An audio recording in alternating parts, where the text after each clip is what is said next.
प्यारे बच्चों, आज हम कूलॉम्स लॉ पढ़ेंगे। दो स्थिर आवेशों के बीच एक बल कार्य करता है, ये हम जानते हैं। वो आकर्षण का हो सकता है या प्रतिकर्षण का हो सकता है। आकर्षण का बल कब होगा? जब दोनों स्थिर आवेश या दोनों आवेश कैसे होंगे? एक दूसरे के विपरीत प्रकृति के होंगे, अपोजिट नेचर के होंगे। या तो पॉजिटिव है एक और दूसरा क्या है, नेगेटिव है। तब उनके बीच कैसा फोर्स काम करेगा? Attractive force. इलेक्ट्रोस्टैटिक फोर्स हमने पढ़ा था, तो वो किस टाइप का होगा? अट्रैक्टिव फोर्स होगा। और अगर वो दोनों सेम नेचर के हैं, चाहे वो दोनों प्लस प्लस हैं या दोनों माइनस माइनस हैं, तो उनके बीच क्या काम करेगा? रिपल्सिव फोर्स काम करेगा। ये हम जानते हैं। कूलॉम एक साइंटिस्ट हुए, इन्होंने क्या किया? उन स्थिर आवेशों के बीच कार्य करने वाले बल के लिए, कितना बल उनके बीच कार्य करेगा, उसके लिए एक फॉर्मूला दिया, जिसको क्या कहा गया? कूलॉम्स लॉ कहा गया। ठीक है। कूलॉम्स लॉ क्या मेंशन करता है, क्या बताता है हमको? कि यदि कोई दो आवेश, दो पॉइंट चार्ज हैं और वो कैसे हैं? स्थिर हैं, तो वो एक दूसरे पर बल लगाएंगे। आकर्षण का भी हो सकता है, प्रतिकर्षण का भी हो सकता है। तो उसके लिए जो फॉर्मूला उन्होंने दिया, सपोज हम मान लेते हैं कि यहाँ पर हमारे पास एक चार्ज है Q1 और दूसरा पॉइंट चार्ज है, ये बहुत सूक्ष्म है, और ये है आपके पास Q2। और ये यदि एक दूसरे से r दूरी पर है, इनके सेंटर हमने मिला दिए, एक दूसरे से r दूरी पर है, तो इनके बीच एक बल कार्य करेगा। मान लेते हैं ये दोनों ही क्या है? पॉजिटिव है। तो ये क्या करेगा? Q2 और Q1 के बीच क्या होगा? रिपल्सिव फोर्स होगा। ये क्या करेगा? इसको धक्का देगा। इस फोर्स को बोल देते हैं 1 पर लग रहा है, Q2 के द्वारा लग रहा है पहले वाले चार्ज पे, तो हम कहेंगे F12 इस डायरेक्शन में काम करेगा। और क्या होगा? ऐसे ही 2 पर पहला वाला चार्ज क्या करेगा? Q2 पर एक फोर्स लगाएगा रिपल्सिव, ये क्या हो जाएगा? F21 हो जाएगा। ये आपके पास रिपल्सिव प्रकृति का है यहाँ पर। तो कूलॉम ने ये कहा कि जो बल लगेगा F, रिपल्सिव फोर्स यहाँ पर लग रहा है F, वो क्या होगा? इन दोनों ही आवेशों के गुणनफल के अनुक्रमानुपाती, Q1 और Q2 के अनुक्रमानुपाती। ठीक है। और इन दोनों के बीच की दूरी के वर्ग के व्युत्क्रमानुपाती होता है, प्रोपोर्शनल होता है इन दोनों के मल्टीपल के, जो इनका परिमाण है उसका मल्टीप्लिकेशन, और इन दोनों के बीच की दूरी के व्युत्क्रमानुपाती होता है, रिवर्सली प्रोपोर्शनल होता है। ठीक है। इन दोनों को कंबाइन किया गया तो क्या आया? आपके पास आया F अनुक्रमानुपाती है। इक्वेशन 1 बोल दीजिए, इसको 2 बोल दीजिए, तो ये आ गया Q1 Q2 अपॉन R²। इसको अनुक्रमानुपाती का साइन यहाँ पर हटाया तो क्या आया? F प्रोपोर्शनल का साइन हटा के एक कांस्टेंट रखा K small, K Q1 Q2 upon R²। जहां ये K एक कांस्टेंट है, K क्या है? कांस्टेंट है, और Q1 Q2 अपॉन R², ये आपके पास कूलॉम का नियम है।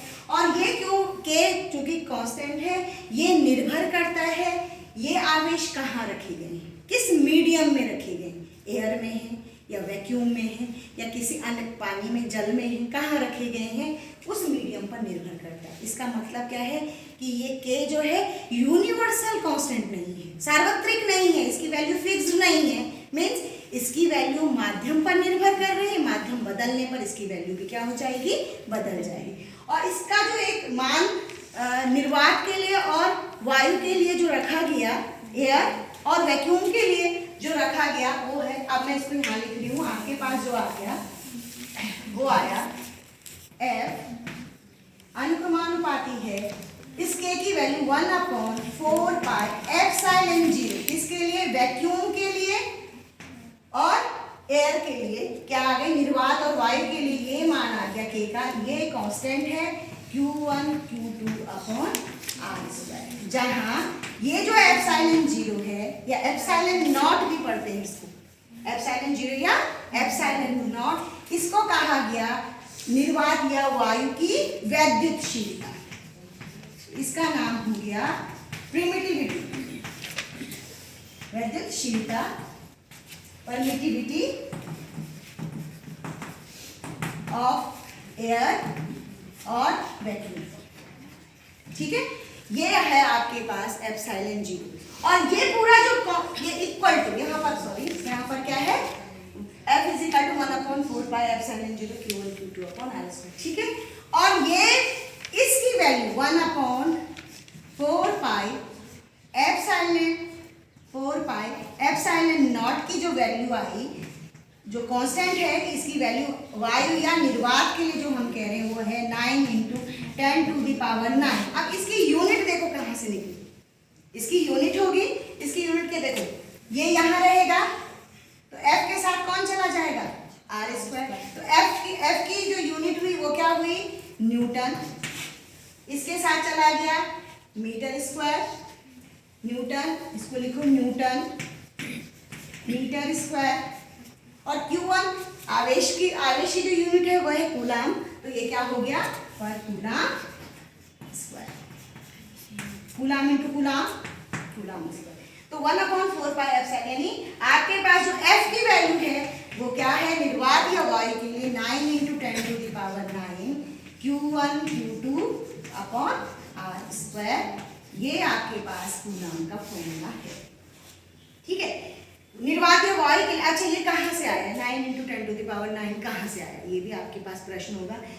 तो 1 कांस्टेंट, 4 पाई 3.14 और एप्सिलॉन नॉट की वैल्यू वायु क्या है, उसके लिए क्या होती है 8.85 × 10⁻12। अब देखो फिर इसकी यूनिट कैसे बनाएंगे आप, क्योंकि ये अपॉन में है ना, इसकी यूनिट क्या होगी, इसके व्युत्क्रमानुपाती हो जाएगी, ये हो जाएगी कूलाम स्क्वायर। रखने की कोई आवश्यकता नहीं, यही से फॉर्मूला देखिए, और यहां से हो जाएगी न्यूटन मीटर स्क्वायर। ये इसकी क्या हो गई, परमिटिविटी का मान है। जब हमने ये वैल्यू यहाँ पुट करी 4 × 3.14 × 8.85 × 10⁻⁻12, इसको सॉल्व करके आता है 9 × 10⁹ न्यूटन मीटर स्क्वायर पर कूलाम स्क्वायर, ठीक है। तो ये आपके पास कूलाम का नियम है, जो कहता है कि दो स्थिर आवेशों के बीच, वो दोनों ही पॉइंट चार्ज हैं, उनके बीच लगने वाला जो इंटरेक्शन है, आकर्षण या प्रतिकर्षण का बल, वो इन दोनों आवेशों के गुणनफल के अनुक्रमानुपाती होता है और इन आवेशों के बीच की दूरी के वर्ग के व्युत्क्रमानुपाती होता है। इसको हम ना इनवर्स स्क्वायर रूल भी कहते हैं। इनवर्स स्क्वायर रूल का मतलब देखो, इनवर्स है, अपॉन में है और स्क्वायर है, तो ये क्या रूल कहलाता है, इनवर्स स्क्वायर रूल कहलाता है, ठीक है। आपके पास कई बार एग्जाम में ऐसा प्रश्न आता है कि वहाँ क्या दिया होगा, देखिए ऐसे बेस्ड क्वेश्चन आते हैं कि आपके पास दूरी दी होगी, ये पूछा गया होगा, ऐसा प्रश्न अक्सर बोर्ड एग्जाम में आपके पास आता है। देखिए इसको मैं लिख रही हूँ, F = 1/4 pi epsilon not Q1 Q2 upon R square, ये लिख रही। अब देखो आपके पास न्यूमेरिकल कैसे आते हैं, देखिए अगर दूरी आपके पास, यहाँ देखिए क्योंकि इनवर्स स्क्वायर रूल को फॉलो कर रहा है ये, तो अगर आपके पास R का मान बढ़ गया, दूरी बढ़ गई, अपने आप इसको इमेजिन कीजिए, फील कीजिए इसको कि जैसे जैसे दूरी बढ़ेगी F का मान, चाहे वो प्रतिकर्षण का होगा चाहे वो अट्रैक्शन का फोर्स होगा, इन दो पॉइंट चार्ज के बीच, उसका मान कम होगा, क्योंकि इनवर्स स्क्वायर रूल को फॉलो कर रहे हैं। और अगर ये दूरी घट गई, पास इनको ला गए हम, तो यहाँ पर क्या हो जाएगा, F का मान ऑटोमेटिकली बढ़ जाएगा। तो आपके पास प्रश्न ऐसे आता है कि अगर ये दूरी को दुगना कर दें, ठीक है, R को 2R कर दें, तो इस आकर्षण बल पर या जो भी उनके बीच स्थिर वैद्युत बल है उस पर क्या प्रभाव पड़ेगा, इनके मान नहीं बदलेंगे। दो आवेश Q1 और Q2 हैं, उनके बीच की दूरी को पहले की अपेक्षा दुगना कर दिया जाए, तो दुगना कर दिया जाए, अपने आप समझो, पहले इसको ये समझना कि दुगना कर रहे हैं तो क्या होगा, बल का मान इनवर्स स्क्वायर रूल के हिसाब से कम हो जाएगा। ये कम होगा, कितना कम होगा, तो आप जब इसको करेंगे ना, F डैश जब निकालेंगे तो आप क्या रखेंगे, ये F ऐसा लिखेंगे, अनुक्रमानुपाती होगा 2R का होल स्क्वायर, तो कितना हो जाएगा, 2 × 2 = 4R स्क्वायर। तो ये 4 क्या है आपके पास एक्स्ट्रा आया, बाकी तो फॉर्मूला पूरा वही रहेगा, इसका मतलब 1/4। तो कितना कम हो जाएगा वो, अगर हमने इसकी दूरी को दुगना कर दिया तो 1/4 रह जाएगा। और अगर वो कहता है कि इस दूरी को हाफ कर देंगे, तो हाफ कर देंगे मतलब पास ला रहे हैं, तो दूरी क्या, दूरी आपकी कम हो गई, दूरी कम हो गई तो आकर्षण या प्रतिकर्षण बल जो भी है उसका मान बढ़ जाएगा। ठीक है, तो इस तरह के आपके पास कई बार एक नंबर का क्वेश्चन ऐसे पूछ के आता है। और दूरियां या इन बलों का मान, इस पे क्या प्रभाव पड़ेगा। फिर कभी ये भी पूछता है कि ये बल, इसकी प्रकृति क्या होगी। तो प्रकृति क्या है, उसने दिया होगा 2 समान धनावेश या ऋणावेश, या 2 एक प्लस Q1 चार्ज दे दिया, दूसरा माइनस Q2 चार्ज है। तो आपने उसकी प्रकृति जो है कूलाम के अनुसार क्या है, उसकी प्रकृति क्या होगी, अगर वो समान है तो क्या हो गई, उनकी रिपल्सिव फोर्स होगी। ठीक है, और दूसरा क्या होगा कि अगर विपरीत है, आवेश है, तो उनकी प्रकृति क्या होगी, आकर्षण। एक और इम्पॉर्टेंट बात जो कूलाम ने यहाँ पर कही, हम तो जनरली लॉ को पढ़ते हैं, लेकिन एक बहुत इम्पॉर्टेंट बात जो है वो ये कहते हैं कि जो भी बल लगेगा ना, जो भी आकर्षण, जो भी इंट्रैक्शन होगा ना उन दोनों आवेशों के बीच, वो उनको जो उनके सेंटर को मिलाने वाली रेखा होगी ना, उसके अलोंग लगेगा। देखो जैसे हम यहाँ पर अभी जो हमने लिया था कि सपोज ये प्लस Q1 चार्ज है और ये प्लस Q2 चार्ज है, तो हमने ये कहा कि इनके बीच क्या होगा, रिपल्सिव। तो ऐसा भी तो हो सकता है कि ये धक्का मारे, इसको इस दिशा में मार दे या इस दिशा में मार दे, पर ऐसा नहीं होता है अकॉर्डिंग टू कूलाम कि ये जो बल लगेगा इनके बीच, जिसको हम रिपल्सिव कह रहे हैं यहाँ पर, वो क्या लगेगा, इसी लाइन के अलोंग लगेगा। ऐसा नहीं होगा कि इसने धक्का मार के इसको इधर कर दिया, ये इधर कर दिया, इसी लाइन के क्या होगा, अलोंग। ठीक है, और अगर इनमें अट्रैक्शन होगा, माना ये प्लस है और ये माइनस होता, ये माइनस होता Q2 और ये प्लस होता Q1, तब इनके पास जो अट्रैक्शन फोर्स लगेगा वो क्या होगा, इसी लाइन पर होगा और ऐसा होगा। ठीक है, अब पढ़ा कैसे जाते हैं, माना Q1 पर लग रहा है फोर्स, 1 पर किसके कारण लग रहा है, 2 के कारण लग रहा है, ऐसा लिखा जाता है F12, और इस पर लग रहा है पहले वाले के कारण, तो इसको क्या कहेंगे, F2, दूसरे पर पहले वाले के कारण F2। ठीक है, तो कूलाम का नियम ये स्टेट करता है कि एक तो क्या है कि जो ये बल है ये इस K पर भी तो निर्भर कर रहा है, यानी मीडियम पर निर्भर करता है। वो निर्वात में रखे हैं, वो वायु में रखे हैं, वो जल में रखे हैं, तो इसकी वैल्यू क्या है, 1/4πε0 की वैल्यू इसके हिसाब से चेंज होती चली जाएगी जैसे जैसे मीडियम चेंज होंगे। ठीक है, तो ये आपके पास जनरली कूलाम का नियम था। इस नियम में देखो, इस नियम में एक प्रश्न कई बार बहुत बार पूछा जाता है कि जो कूलाम का नियम है और जो गुरुत्वाकर्षण का नियम है, आपने न्यूटन का सार्वत्रिक यूनिवर्सल लॉ ऑफ ग्रेविटेशन पढ़ा है, न्यूटन का गुरुत्वाकर्षण का नियम पढ़ा है, उसमें और इसमें क्या डिफरेंस है, उन दोनों में क्या डिफरेंस है। देखो अगर मैं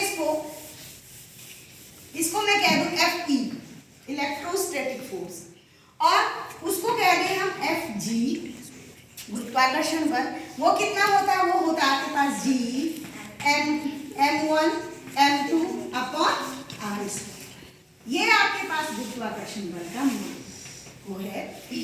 ठीक है, इन दोनों में क्या, देखो एक देखने में एक जैसे लग रहे हैं, बस अंतर क्या है, यहाँ पॉइंट चार्ज जो है उनका परिमाण है और यहाँ क्या है आपके पास द्रव्यमान है, दो द्रव्यमानों के बीच लगने वाला आकर्षण का बल है, और ये सार्वत्रिक है बच्चों, ये यूनिवर्सल है। ठीक है, ये क्या है, यूनिवर्सल है। ठीक, तो इन दोनों में क्या अंतर है, तो पहले तो सिमिलैरिटी देखो, ये Fe है, ये 1/r² है, ये भी 1/r²। ठीक है, इसका मतलब ये भी यूनिवर्सल स्क्वायर रूल को फॉलो कर रहा है और ये भी यूनिवर्सल स्क्वायर रूल को फॉलो कर रहा है।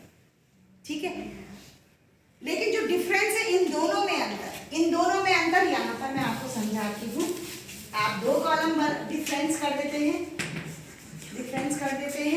Difference between Fe and Fg।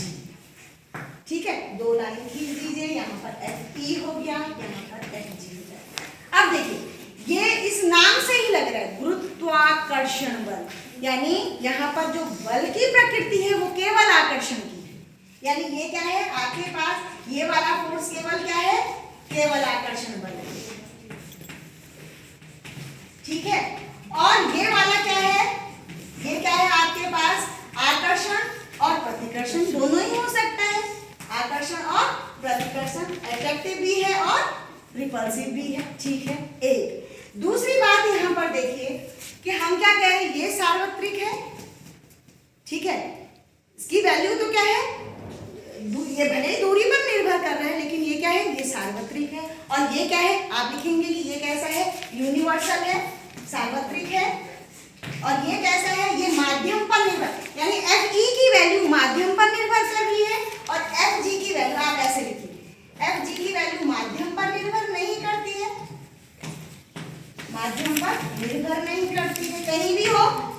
गुरुत्वाकर्षण बल उस वस्तु के लिए वही होगा। और यहाँ पर क्या है, Fe की वैल्यू माध्यम पर निर्भर कर रही है। ये क्या है, ये माध्यम पर निर्भर कर रही है। ठीक। दूसरी बात, आपके पास जो ये बल है, गुरुत्वाकर्षण बल है, ये इसकी अपेक्षा कम होता है, दुर्बल है।